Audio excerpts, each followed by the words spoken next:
Hola. ¿Qué tal a todas y a todos? Bienvenidas y bienvenidos a la Feria Internacional del Libro de Oaxaca en su edición número 40.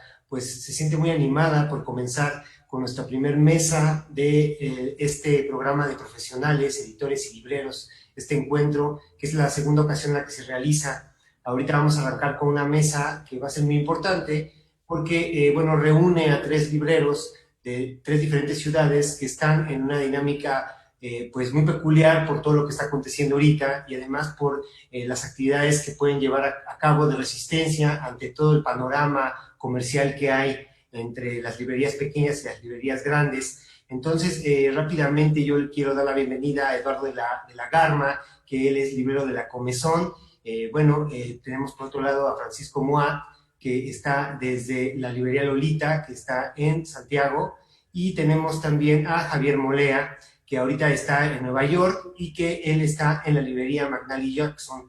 Y bueno, por último, también no menos importante, pues esta mesa va a estar moderada por Jorge Carrión, que es este crítico cultural que aquí nos acompaña, que además, pues, en los últimos años se ha encargado de ser como una especie de embajador de las librerías. A mí me gusta verlo a veces como un tipo Anthony Bourdain, pero en el tema de los libros. Y a mí pues muy honrado de estar aquí con ustedes y agradecerles que nos acompañen en este programa que es muy importante para la Feria Internacional del Libro de Oaxaca. Y pues arrancamos. Muchas gracias. Muy bien, pues para mí también es un placer estar aquí.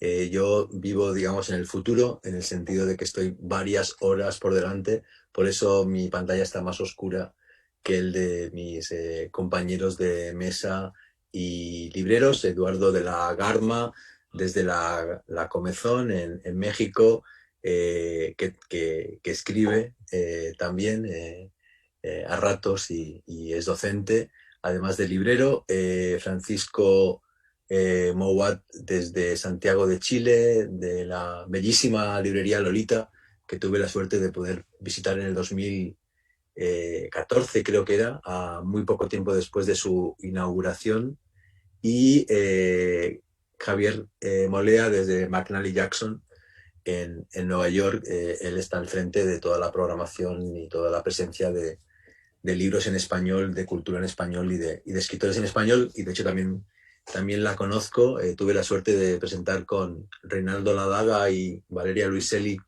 Librerías, mi libro en esa librería emblemática de Manhattan, de modo que Eduardo, solo me falta por conocer la tuya.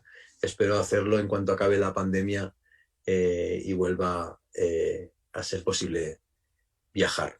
No, pues no va a Bueno, ser nunca, caray. cuando llegue la nueva, post-nueva normalidad. Espero que sí, que sea posible en algún momento. En cualquier caso, evidentemente esta mesa es importante, este encuentro es importante, y esta edición de la Feria del Libro de Oaxaca es importante porque hay que seguir adelante, hay que buscar nuevas maneras, nuevas formas, y de eso creo que vamos a hablar sobre todo en esta sesión. 2020 es un año fundamental, histórico, rarísimo, terrible, también fascinante, y evidentemente las librerías se enfrentan, como tantos otros comercios y como tantas otras instituciones culturales, a unos retos inéditos, brutales, y seguramente van a ser esos retos los que vamos a ir tratando en esta conversación. Yo quería empezar por ahí, preguntándoos, bueno, ¿cómo estáis? ¿Cómo han sido los últimos meses como lectores, como ciudadanos, como algunos de vosotros escritores?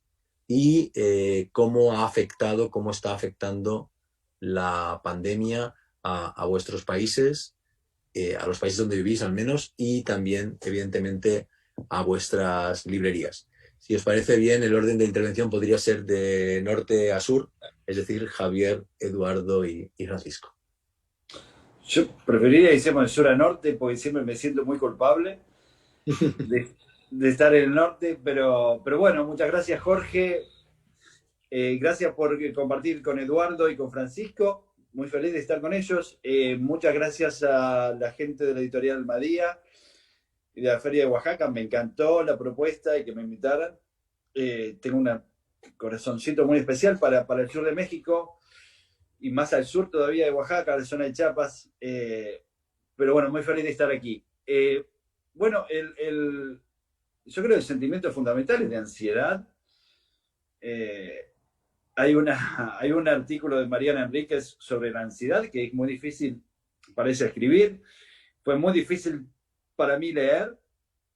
Digo, uno puede decir, bueno, tengo una pandemia, bueno, me pongo al día, me leo esta trilogía de Jemisin que quería terminar, y no, es difícil concentrarse. Básicamente lo que estuve haciendo es mucho streaming, ocasionalmente leyendo algún libro, pero quizás la situación mía es un poquito diferente. Bueno, son todas diferentes, ¿no? Pero la ansiedad acá pasa mucho por el 3 de noviembre, que va a determinar el futuro de este país, por lo menos, y ahí va a determinar el futuro de la economía. La economía puede ir para un lado, para el otro, la reactivación económica. ¿Cómo se va a enfrentar la pandemia y la enfermedad? Va a depender del 3 de noviembre, porque ahora es un desastre en este país, es un desastre que hay 50 estados y 50 políticas diferentes de enfrentar la enfermedad. Digo, todos saben que en Nueva York, por ejemplo, no hay 40 estados que no pueden viajar a Nueva York, o sea, si viajan tienen que hacer cuarentena. Es un momento muy complicado para el comercio en las grandes ciudades, porque no hay... Este país está construido para que la gente viaje y haga turismo interno, y turismo, digo, el turismo externo no hay nada, y el turismo interno ha cerrado. Quiere decir que la economía está estancada, así a nivel general, y eso obviamente afecta a las librerías. Pero como decía antes en la conversación con nosotros, no solamente las librerías están afectadas, el comercio en general, el comercio físico, ¿no? Personal, ha sido afectado. Y el comercio online tiene dos etapas. Funcionó bien al principio por una cuestión de lealtad y de querer ayudar, pero bajó mucho en agosto y en julio-agosto, y ahora está repuntando un poquito. Hay dos variables acá que van a determinar todo, que va a ser las elecciones de este país y después la temporada navideña. La temporada navideña. Muy bien. Ese es el panorama en Estados Unidos. ¿Cómo está la cosa en México, Eduardo? No, yo creo que México está muy esquizofrénica. Sí, o sea, porque además, no sé, como la Ciudad de México es una cosa, el norte es otra, el sur es otra. Yo vivo en una ciudad que si algo tienes que es quizá aburrida.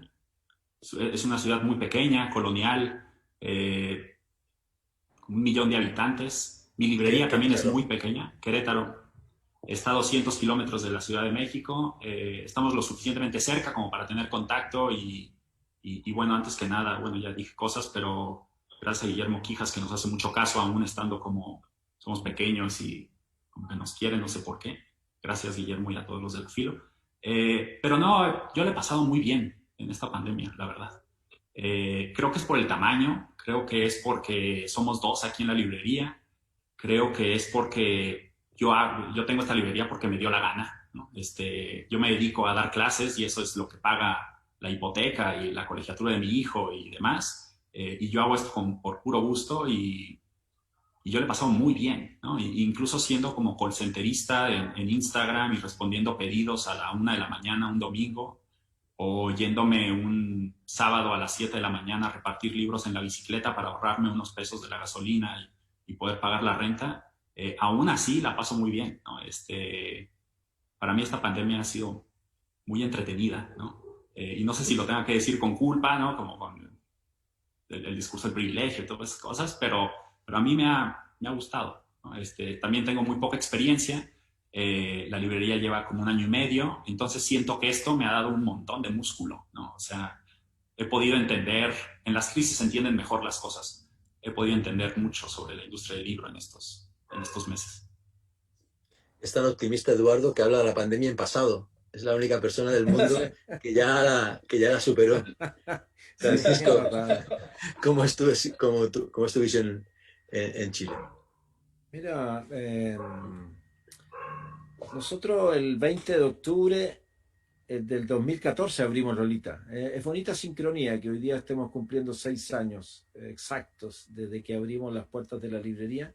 Y no sabíamos mucho en ese momento qué iba a pasar. Nos gustó que de inmediato el barrio, somos una librería de barrio, del barrio de Providencia, pero de una Providencia muy residencial, más que comercial. Y eso ha hecho que desde el día uno sea la gente del barrio, más otros que se han ido acoplando y sumando, los que le hayan dado vida a este espacio.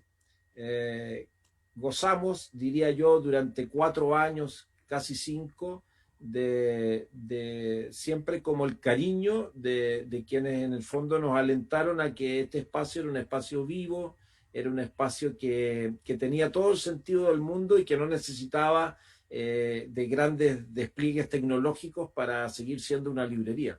Y claro, vino la pandemia en marzo, cerramos las puertas de la librería y nos pasamos un mes, somos 6 libreros más 4 personas, somos un equipo de 10 personas de Lolita, durante un mes no solo encerrados en nuestras casas, confinados como estábamos todos en Santiago de Chile y en Chile en general, sino que además no generamos ni un peso y esa situación obviamente para una librería pequeña que vive del día a día fue una tragedia.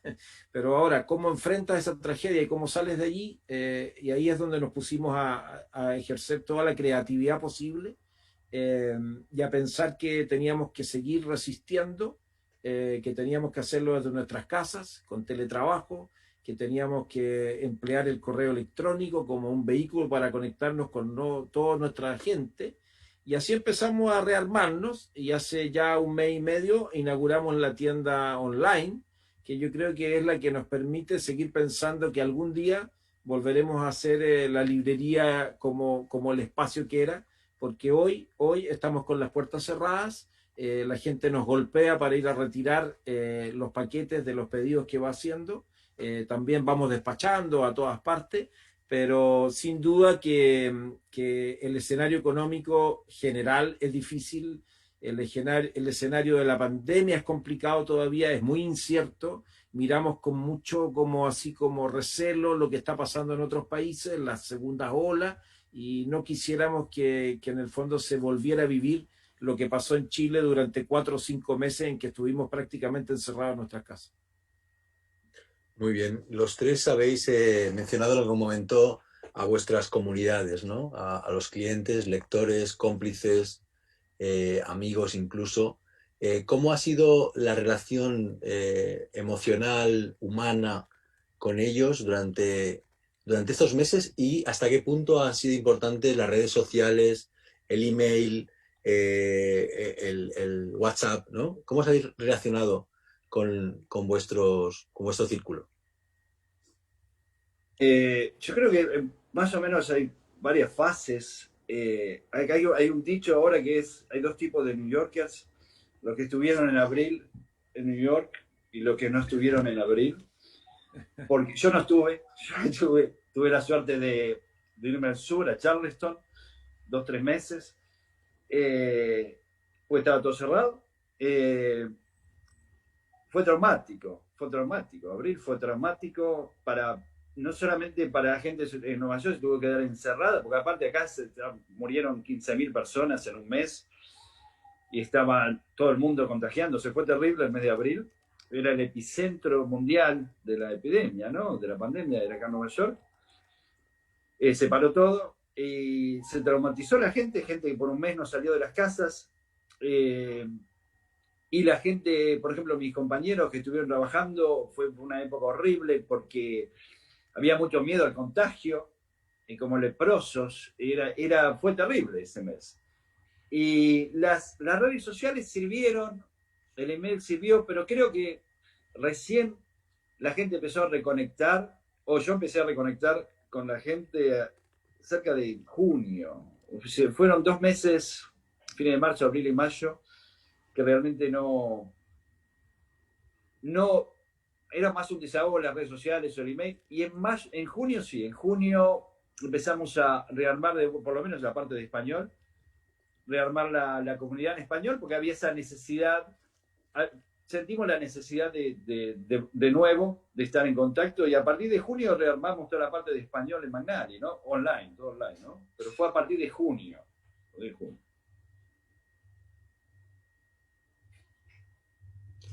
Nosotros por acá tuvimos 2 meses muy difíciles que cerramos completamente. Era una bodega carísima y lindísima tener aquí. Con la mesa de novedades se convirtió como en un cajerío, libros, estantes de libros, como maqueta como de Manhattan, así, ¿no? Parecía más una escultura, ¿no? Como un performance, no sé. Estuvieron muy difíciles los meses de abril y de mayo. En junio más o menos volvimos a abrir, como por citas, algunas horitas, y ahorita estamos como a la mitad. En términos de comunidades, perdimos mucha comunidad real y ganamos mucha comunidad virtual.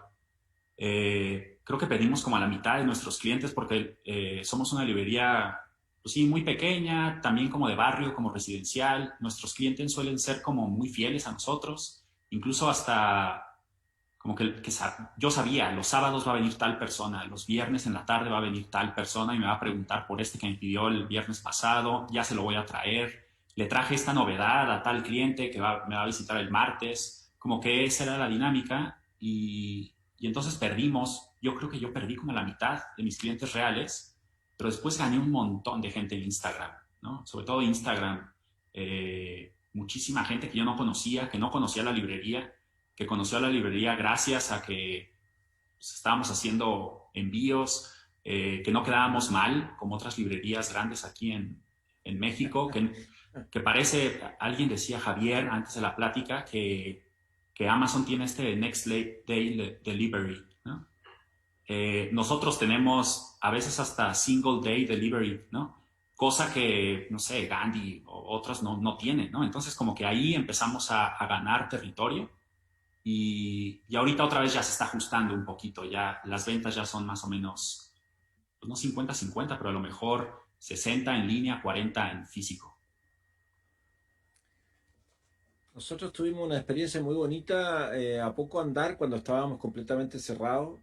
Un amigo de la librería nos dijo, ¿por qué no inventan el bono Lolita?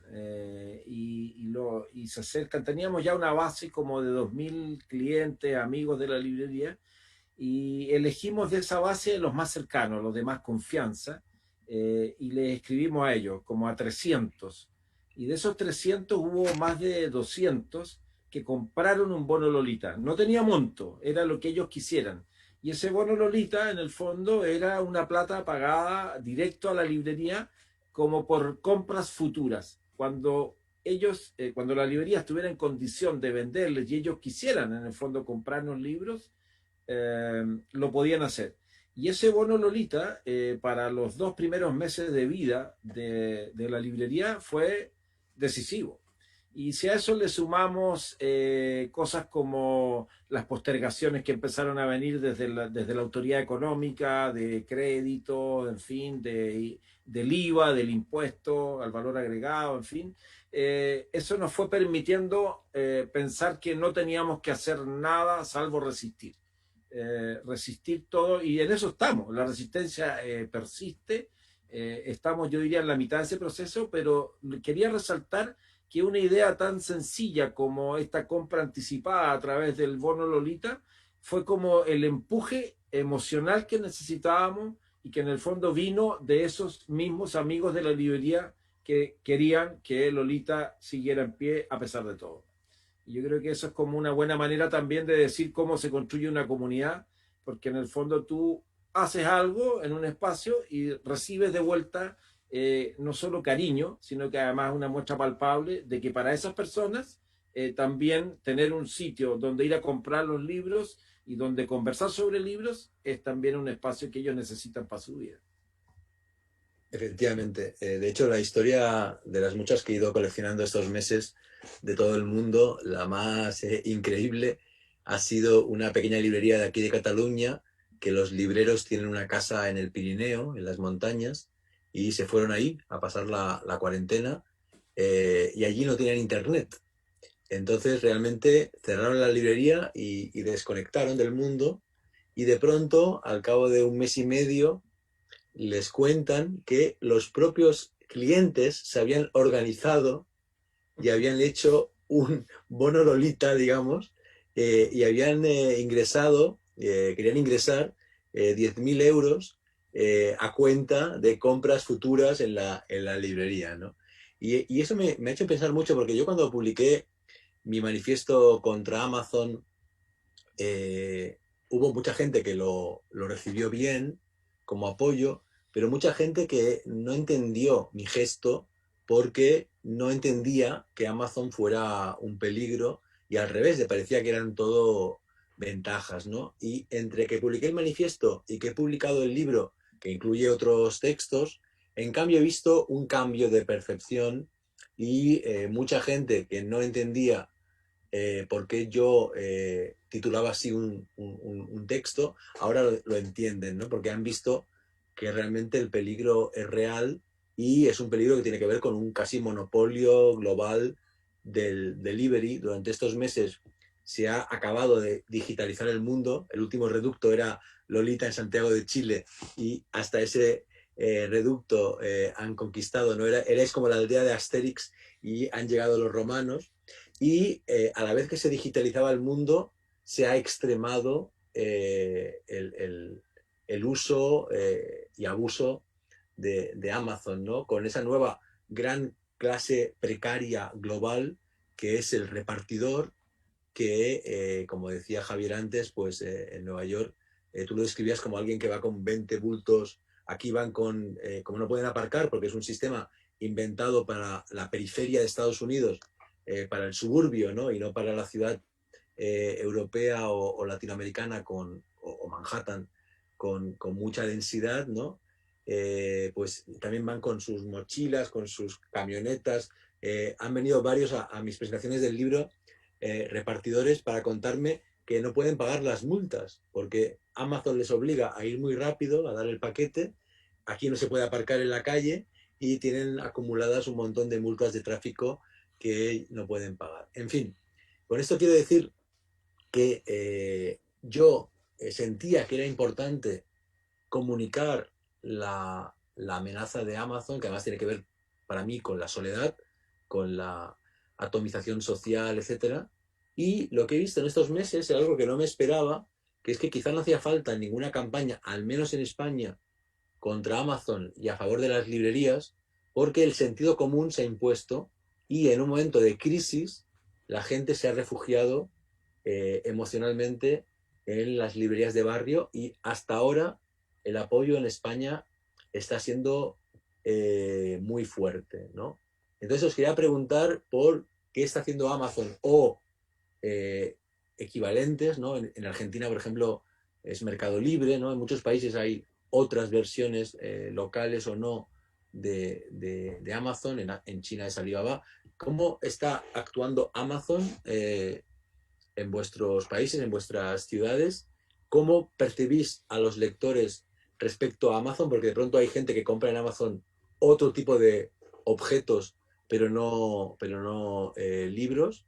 Y en particular, si creéis que es necesaria una campaña de defensa de las librerías, porque realmente ese monstruo no hace más que ganar poder. Y en este caso tiene todo el sentido que empiece Javier, porque McNally Jackson encuentra dentro de una campaña nacional de defensa de las librerías. Cuéntanos, por favor, Javier, esta iniciativa.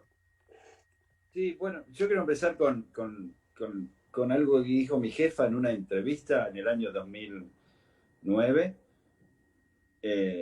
Le preguntaron sobre Amazon y mi jefa dice, they can go fuck themselves.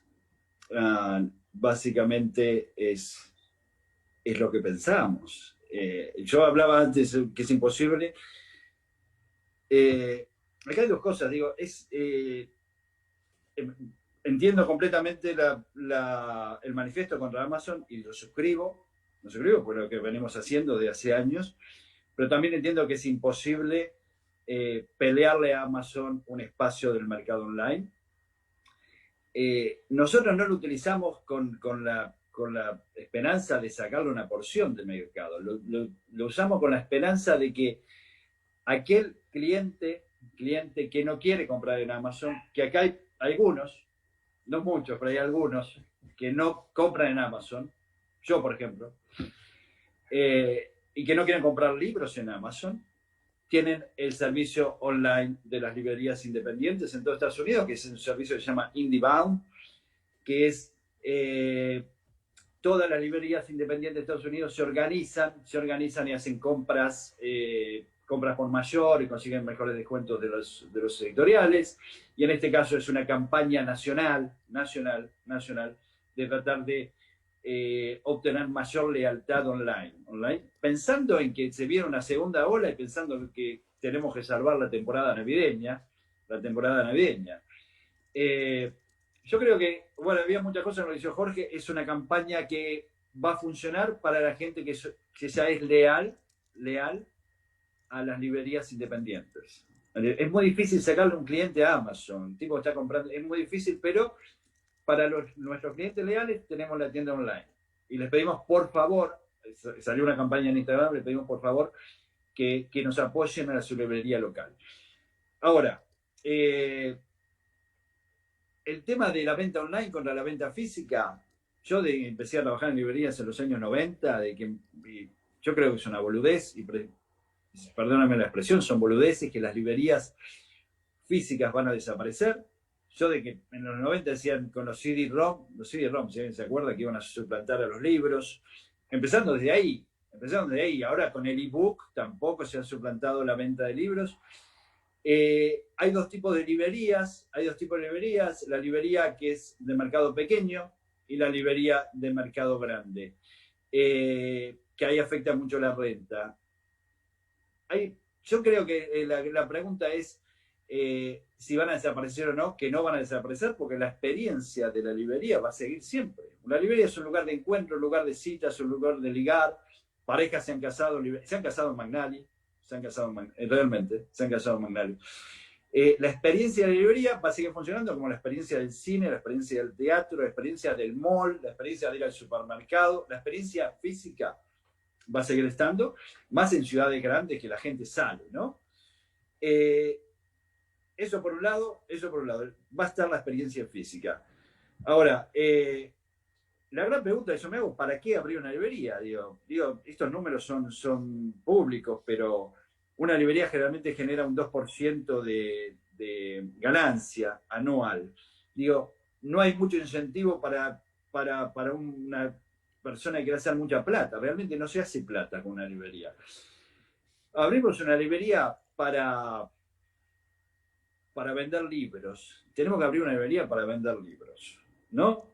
Podemos hacer una librería linda, muy linda, que venda Maggie Nelson, o podemos hacer mayoritariamente, o podemos hacer una librería que venda García Márquez y Galeano mayoritariamente. Yo no tengo problema en vender Galeano y García Márquez continuamente. Lo que quiero decir es, hay librerías que pueden ser cool y pueden ser avanzadas y progresistas, pero al final del año, las librerías que sobreviven son las que venden libros.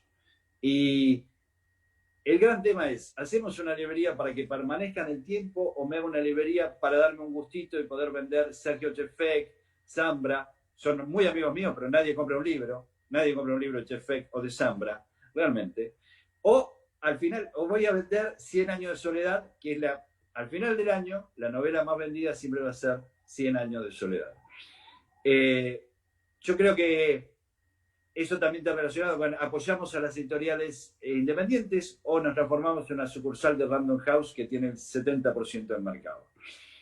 Creo que hay que encontrar un balance entre las dos cosas, entre trabajar con las multinacionales y trabajar con las editoriales independientes, pero teniendo claro que una librería tiene que vender libros para mantenerse en el tiempo. La única forma de mantenerse en el tiempo es aumentar 10% las ventas todos los años, porque el margen de ganancia, podemos hacer 1000 trucos, pero nunca va a ser mayor a un 2%. No sé si contesté todo, pero bueno. No contestaste prácticamente nada. Me encantó escucharte tan apasionado, pero la pregunta era concretamente sobre Amazon y la campaña de la American Bookseller Association y cómo McNally Jackson está apoyándola. Bueno, sí. Yo no me quiero extender en esto, Jorge, porque para dejarle más tiempo a los compañeros, pero la apoyamos, la trabajamos. En Pero el ¿nos puedes fondo, yo contar, personal, nos puedes contar en qué consiste, por favor? bueno, consiste que tienes, tratamos de crear, miren, es un poquito no como lo de Bono Lolita, pero no. Consiste en una serie de libros curados en general, y que eso también viene de IndieBound, y que generan, algunas librerías hacen un descuento mayor, te hacen, las librerías tienen cierta libertad para elegir un plus que te pueden dar de acuerdo a tu lealtad, a cuántos libros compras. Pero eso depende mucho de los mercados, y acá hay una gran diferencia entre una librería de un independiente de una ciudad pequeña y una librería en Magnani. Nosotros tenemos ya un sistema de rewards, que eso está agregado a la compra online, pero depende mucho va a cambiar en todos Estados Unidos, ¿no? Es un sistema de rewards, de crear lealtad entre los... Como decía al principio, ya está, la lealtad está, que va a caer una corriente muy fuerte contra Amazon. No creo realmente que saquemos, pero sí lo importante es mantener lo que tenemos y que no se vayan para Amazon. Ese creo es el gran objetivo. Muy bien. Eduardo. Y no sé, hasta ahorita que mencionaste la lealtad, Javier, porque antes decías, bueno, la librería tiene que vender libros. Y yo no sé si estoy tan de acuerdo con eso. Yo en realidad lo que yo hago es jugar con la confianza. Mucho más allá de vender libros, como que yo vendo o trato de construir confianza, porque de repente, no sé, entra un cliente, entra un amigo, lo que sea, y en lugar de llevarse el librito que estaba buscando, se lleva 3, 4, 5 más. ¿Por qué? Porque confío en mí para regalar quizá, o a lo mejor por pura vergüenza, no sé, ¿no? Pero se terminan llevando más. Y es que respecto a Amazon, creo que tengo como 3 cosas que decir. La primera es, y creo que esto es como uno de un verso como de Nicanor Parra, por acá no funciona ni la ley de la selva, ¿no? La precariedad en México es tal, y la precariedad cultural en México es tal, que ni siquiera funciona Amazon, ¿no? Ya quisiera Amazon estar funcionando aquí con ciertos sistemas. No, quedan mal. Yo creo que yo he vendido más poetas chilenos de Zambra en el centro de Querétaro que Amazon completo. Estoy casi seguro. Y entonces, pues no sé, porque también en México, que tenemos a Amazon, no llegan tantas cosas. Editoriales independientes, por ejemplo, luego no llegan. Y yo vendo aquí muchas editoriales independientes muy pequeñas que todavía no llegan a esos circuitos. O libros de viejo.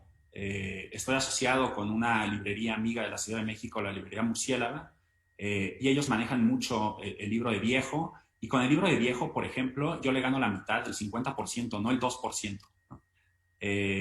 Con las librerías, con las editoriales independientes también empiezo a ganar más, empiezo incluso como a sacrificar ganancia para no cobrarles tanto a las editoriales independientes. Incluso me doy el lujo de ser magnánimo, ¿no?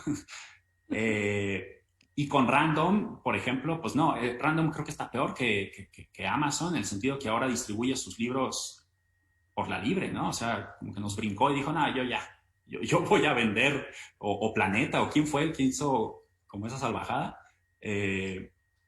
Entonces, no, yo lo veo, la verdad, como otra vez, como desde la precariedad, de manera muy optimista. Amazon todavía no nos hace nada, pero eso lo digo hasta ahorita, porque van a construir aquí unas bodegas cerca de la periferia de Querétaro justo. Entonces, bueno, a lo mejor me callan la boca en unos meses, no sé. Bueno, y cuando lleguen con el ejército que están construyendo en secreto y con los drones, ya veremos. Francisco. Yo creo que, bueno, Amazon en Chile es como Mercado Libre, ¿no? Esa es su cara. Yo creo que la mejor campaña que se puede hacer contra Amazon es seguir fortaleciendo los espacios independientes. Es decir, un poco me hago cargo de lo que decía Javier y también de lo que dice Eduardo. Es decir, en la medida que nosotros tengamos la capacidad como librería de hacernos indispensables para esa masa crítica que necesitamos para que nuestro espacio siga vivo, yo creo que ese es el modo de combatir a Amazon, porque en el fondo declararle una guerra al capitalismo salvaje, así expresa y abiertamente en el discurso, no sirve de mucho si no tiene que ver con modificar ciertos hábitos. Y yo creo que el hábito, en el fondo, de comprarle libros a tu librería amiga, y así como hay Lolita, acá en Santiago hay, no sé, 15, 20 librerías independientes que tienen un poco este espíritu, que probablemente cada una tiene su propia identidad, también su carácter, no somos homólogos, no creo que funcionemos bien poniéndonos de acuerdo en una especie de asociación gremial porque probablemente tenemos miradas distintas. Pero si hay algo que nos hermana, es eso, digamos, el no ser un supermercado el libro. Somos otra cosa. Y coincido también con Javier en el sentido de que la discusión sobre si van a desaparecer las librerías o no y el libro de papel, yo creo que ya no es tema. Yo creo que el punto es justamente cómo hacemos para que el libro siga siendo un objeto vivo en las vidas no solo nuestras, sino de quienes nos acompañan. Y también la pregunta es válida, ¿por qué abrimos una librería si sabemos que no vamos a ganar plata con una librería? Pero sí también tenemos que saber que no podemos perder plata tampoco, porque si perdemos plata, nuestro proyecto se acaba, nuestro espacio se cierra. Y hoy día, enfrentados a la dificultad, tenemos que ser más creativos todavía, pero al mismo tiempo más consecuentes con nuestra propia idea. Y en eso me recojo mucho lo que dice Eduardo. Eduardo, me encanta la imagen de alguien que dice, mira, yo hago esto porque me gusta, pero al mismo tiempo sé que para que exista y que sea viable, tenemos que a la larga, al fin del día y al fin del mes y al fin del año, vender los libros que traemos. No tenemos a nosotros esa dificultad que tú planteabas, Eduardo, con Random, porque efectivamente no podemos prescindir del catálogo de Random en nuestra librería, entre otras cosas porque tienen cosas muy buenas. Y es un catálogo muy extenso y muy diverso y muy transversal. Y por ponerte un ejemplo, Anagrama en Chile lo distribuye Random, y Poeta Chileno, por ejemplo, ya que ha sido citado, ha sido uno de los libros más vendidos en este año, en Lolita. Entonces, no solo habla de la calidad de Alejandro como autor, pero que hay un público que le interesa esa literatura, también como le interesan los libros de bolsillo de García Márquez, y también como le interesan los libros de sellos independientes, que en Chile hay, y muchos, y muy buenos. Muy bien. Vamos a ir planteando la última ronda de intervenciones, porque vamos a invitar a quienes nos están escuchando desde casa a que nos envíen preguntas y yo las leeré para nuestros invitados. Y antes de dar turno a las preguntas, una última pregunta muy breve, que es la siguiente. La casualidad ha querido, digamos, que estemos convocados 4 personas que vivimos en 4 países. Creo que en vuestro caso es más que en el mío, con un alto grado de debate político y de horizonte casi en llamas, ¿no? Entonces mi pregunta es, ¿cómo veis el papel de las librerías mexicanas, chilenas, norteamericanas en este momento tan difícil que están viviendo vuestros países? ¿Se venden más libros políticos? ¿De algún modo hay lectores involucrados en protestas, en activismo? ¿Estáis sintiendo que las librerías pueden ser un buen termómetro para evaluar este momento tan difícil que atraviesan sobre todo Santiago, o sea, Chile y Estados Unidos, pero México desde hace tiempo también, y más con el arresto del exministro? Bueno, yo creo que lo que define a la librería independiente es que es una especie de extensión de la comunidad, es un centro comunitario. Pasa con Eduardo, le pasa a Lolita.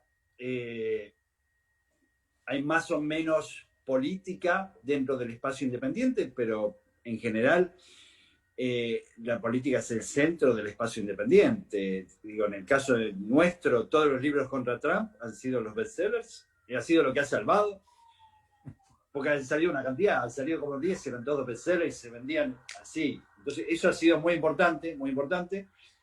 Digo, pero más allá de ello, También pasó lo de Black Lives Matter, que sigue pasando, y eso fue un impulso muy grande para el espacio independiente y sobre todo para las librerías que estaban, los propietarios eran African Americans, tuvieron una explosión de ventas. De repente las librerías como de Eduardo, con una o dos personas, y tuvieron que contratar más gente porque todo el mundo salió a apoyar a los libreros African Americans. Eso salió muy bien. Lo otro, digo, la gran pregunta, la respuesta que hemos venido planteando hace años, que la librería independiente, entendiendo que tiene que ser un espacio independiente dentro del consumo, y también tiene que probar consumo masivo, como es el caso de Magnari. Somos un espacio independiente que también aceptamos al consumidor masivo que viene a comprar su novela de romance, de Fabio, ese tipo de cosas, ¿no? También lo más importante es que, además de ser una librería, somos un espacio comunitario y hemos hecho cada año 3, 4, 5, 6 campañas de apoyo a los indocumentados, contra Trump, lo que les hizo a los niños separados, hicimos un fondo de solidario con los indocumentados, apoyamos a los Black Lives Matter, estamos continuamente siendo una librería activista. Y creo que eso es el futuro, así lo veo yo, es el futuro de cualquier librería. Muy bien, muy interesante. Y por acá también se ha politizado, pero no sé si en términos gubernamentales. O sea, no, creo que pues los libros son conversaciones que tenemos luego por otros medios, ¿no? Pues como esa idea de Gabriel Said. Las librerías creo que también a veces son como, pues lo que propician son conversaciones. Y a veces sí empezamos hablando de cosas gubernamentales, electorales, cositas así, pero creo que lo que se ha politizado más bien son ciertos como conversaciones sociales. Libros de maternidad, por ejemplo, cada vez hay más. Libros feministas, cada vez leo más. Mi apartado de ensayo, de crónica, de no ficción, crónica, por ejemplo. Crónica hace unos 10, 15 años por acá no se comentaba nada. Ahora mucha gente viene pidiendo crónica, incluso como crónica que es inconseguible, ¿no? Como, no sé, me preguntan mucho por Pedro Lemebel, por ejemplo, ¿no? Que me encantaría tener, pero luego es muy difícil conseguir por acá eso. Como que libros políticos sí. Por ejemplo, un libro que vendo mucho, de una editorial independiente mexicana, Dharma, es Mátate Amor, de Ariana Harwitz, que me imagino que ahí, yo creo que es un libro muy político, pero la política está en la sintaxis, en la imagen, en demás, ¿no? Creo que sí se está leyendo de otra manera. Creo que sí nos estamos politizando mucho más, pero eso lo veo en otras cosas, mucho más allá del gobierno. Y quizás sea porque pues, en México, aunque nos encante decir que, aunque tengamos un presidente bastante, que será como, según él, muy carismático y que está todo el tiempo en la televisión, pues no, el gobierno la verdad es que no dirige el día a día, ¿no? Hay otras conversaciones que afortunadamente tenemos entre nosotros. Muy bien, muy interesante también. Francisco. Sí. El próximo domingo acá hay un plebiscito, ¿no es cierto? Se vota por si en el fondo se aprueba una nueva constitución o se rechaza. Ojalá gane el apruebo holgadamente y con convención constitucional. Eso significa que todos los que en el fondo trabajen en la redacción de esa nueva constitución no sean parlamentarios hoy en ejercicio, sino elegidos también por votación popular. Ojalá ocurra eso, ojalá vaya mucha gente a votar el próximo domingo, porque eso también va a significar y va a pesar en lo que ocurra, pero ha habido mucha incidencia desde octubre del año pasado, la visibilidad de los libros por ejemplo, sobre debate constitucional ha sido impresionante. Había un libro muy bueno de Fernando Atria que se llama La Constitución Tramposa, que era un libro invisible hasta antes del estallido de octubre. Lo pongo como ejemplo, como muchos otros, porque la discusión política, la discusión constitucional, la discusión legal, de repente la gente quería leer la Constitución del 80 para saber por qué mierda queremos cambiar esta Constitución, es decir, porque hay que, en el fondo, ¿qué tiene esta Constitución que inventó Pinochet en el 80, digamos, que ha tenido algunos cambios en el tiempo, que hay que, en el fondo, sacarla y partir de nuevo con un nuevo texto. Sí, ha habido una reflexión, como decía además Eduardo, en los últimos años, que ha ido aumentando el interés por las ciencias sociales, por los textos feministas, digamos, por autoras, y ni siquiera digo feministas en sí, por autoras que antes no tenían visibilidad, ya sea desde el ensayo, desde la literatura, desde la ficción, que hoy están siendo editadas con mucho más fuerza, con mucha energía. Entonces sí, yo creo que ha cambiado ese panorama para bien. Ha sido muy positivo que en el fondo mucha gente, que en mucha gente es relativa, ¿no es cierto? Mucha gente en un ámbito en el que uno suponía que era gente por naturaleza proclive a pensar, a discutir, a debatir, a leer y a confrontar puntos de vista. Yo creo que hoy eso es más evidente y las librerías tienen algo que decir en ese sentido y creo que colaboran en la medida de sus posibilidades para ayudar a esa conversación y a esa discusión. Y en el fondo lo que uno quisiera es que el domingo vaya mucha gente a votar, entre otras cosas, para que se construya políticamente una salida a un momento que si se impone desde la violencia, ¿no es cierto?, desde la no escucha, desde el fanatismo, tenemos el serio riesgo no solo de seguir debilitando ya una democracia debilitada, sino de no aportar desde lo nuestro, que es justamente desde el pensamiento, desde la capacidad de conversar, de confrontar, de discutir, de fijar puntos de vista, pero entendiendo que formamos todos parte de un mismo país.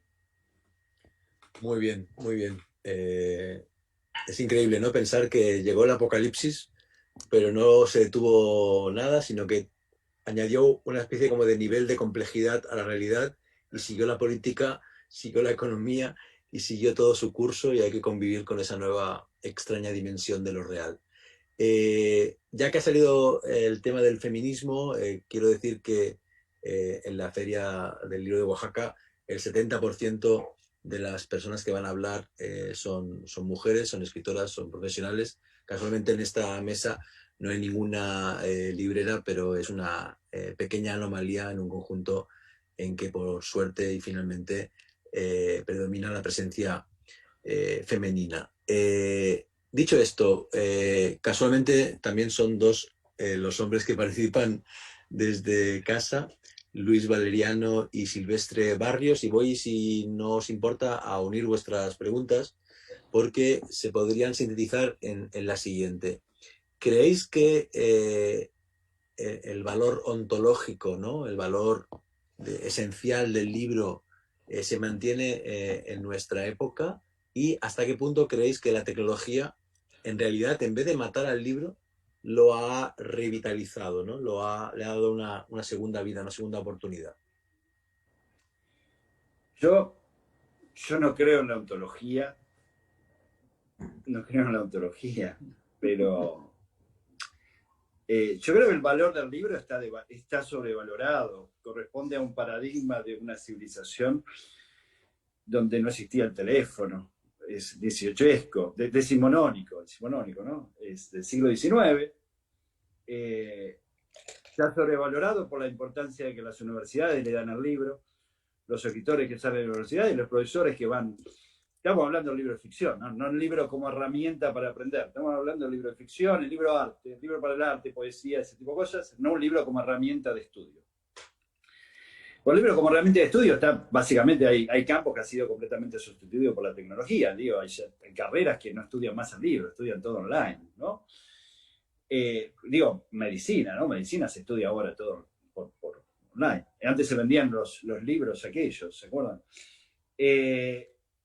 Yo creo que el libro está sobrevalorado como artefacto cultural, porque viene de una versión pre-punk de la humanidad. Yo creo que ahora tenemos apps, tenemos streaming, tenemos muchas más películas. En el siglo XX hay películas, hay fotografía, hay otro arte, hay música, pero el libro sigue manteniendo ese lugar como privilegiado de la cultura real, no una película, no, un libro. Yo amo los libros porque crecí con libros, pero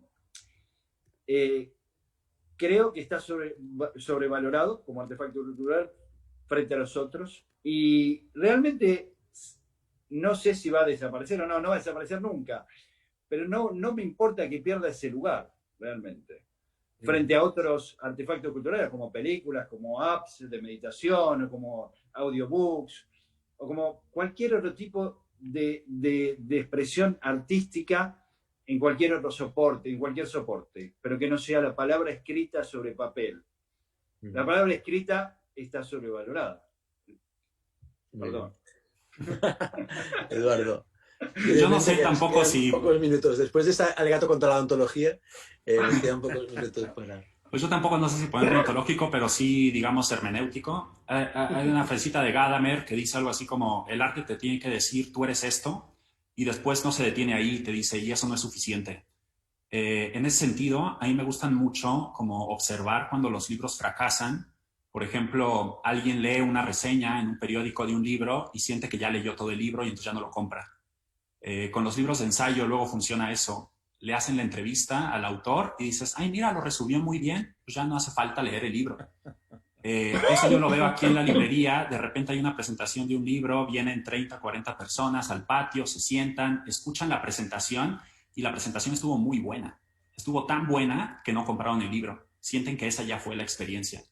Me encanta ver a esos libros fracasar porque si esos son los libros que van a desaparecer, yo no tengo ningún problema. En realidad el libro es otra cosa, ¿no? Y creo que sí hay una sobreabundancia de libros y me gusta, yo estoy completamente de acuerdo si hay un apocalipsis de esos libros, porque de los otros, como dice Javier, no va a haber. No va a haber, ¿no? Bueno, yo amo los libros, pero también valoro que el libro es una extensión más de, ¿no es cierto?, la memoria, la imaginación, pero el libro convive con muchas otras manifestaciones artísticas, queremos creer. Incluso dentro del mundo del libro hay libros que son comerciales y buenos, buenos libros. Esa supuesta contradicción entre un libro que es masivo y su calidad, yo no la puedo comprar porque afortunadamente he sido testigo de cómo muchos libros masivos me resultan no solo notables, sino que grandes aportes. Del mismo modo como hay libros que se empolvan por muchos años, por décadas, por siglos, y de pronto reaparecen y se recuperan porque alguien los convirtió de nuevo en algo importante en su vida. A mí una de las cosas que me ha llamado la atención, por ejemplo, de la librería online que inauguramos hace poco, es que le ha dado visibilidad a una cantidad de libros que nosotros no podemos exhibir físicamente, ¿no es cierto?, en la librería, y que de pronto en alguien que se pone a navegar y empieza por secciones y por género, descubre que había cosas en esa librería a la que había ido muchas veces que nunca había visto y que le resultó interesante y pudo leer alguna reseña y pudo investigar un poco más y se conectó y finalmente lo compró. Me parece que entonces la tecnología no juega como enemigo del libro, sino como un facilitador en la medida que haya lectores que efectivamente sigan comprando los libros que nos permitan seguir viviendo. Ahora, cada uno elige su catálogo, cada uno decide, ¿no es cierto?, qué privilegia, a qué le da más fuerza, a qué no, pero sigo, en eso soy extrañamente optimista. Somos parte de una minoría, no creo que son más populares muchas de las series que hoy día se ven en Netflix, en buena hora, hay algunas que son extraordinarias. Acabo de terminar de ver Borgen, por ejemplo, en 3 temporadas, digamos, ¿no es cierto?, sobre esta primera ministra en Dinamarca, y me parece que ahí hay un gran aporte a la cultura popular y al pensamiento y a la reflexión, del mismo modo como lo puede haber en una novela masiva, y del mismo modo como sentarse pausadamente a escuchar la voz de un poeta que nos gusta o de una poeta que nos gusta, es algo que finalmente nos resulta una de las experiencias más lindas que podemos experimentar en la vida. Y si no, entonces no estaríamos acá sentados nosotros hablando de libros, porque si decidimos trabajar en sintonía con una librería es porque esta cuestión finalmente nos gusta y nos gusta mucho. Muy bien, muy bien, muy bien. Pues con eso acabamos. Me ha encantado escucharos, me ha encantado conectar vía Zoom con tres de los, digamos, ángulos de una suerte de cuadrilátero iberoamericano que creo que representan muy bien en esta conversación tanto los retos de las librerías y su problemática como los del mundo y la política y la pandemia. Y hay un comentario de justamente una persona, una chica o una mujer que nos ha escuchado, y con ese termino leyéndolo porque no es una pregunta, es un comentario. Me encanta la idea de reconocer que las librerías hacen más que vender libros. En sus usuarios crean experiencias, sensaciones, recuerdos. La añoranza de las librerías abiertas es la construcción de vínculos. Gracias por sus esfuerzos para seguir adelante. Cuenten con los lectores. Os dice Elizabeth Aguilar, y con esas palabras tan hermosas concluimos. Muchas gracias. Pero gracias a ustedes. Gracias Javier, gracias Eduardo, gracias Jorge y gracias a todos los que se conectaron hoy para esta conversación. Y suerte en el plebiscito por allá. Sí, va a ganar, vamos a ganar. Apruebo y convención constitucional, vamos. Y vamos con Biden, Javier.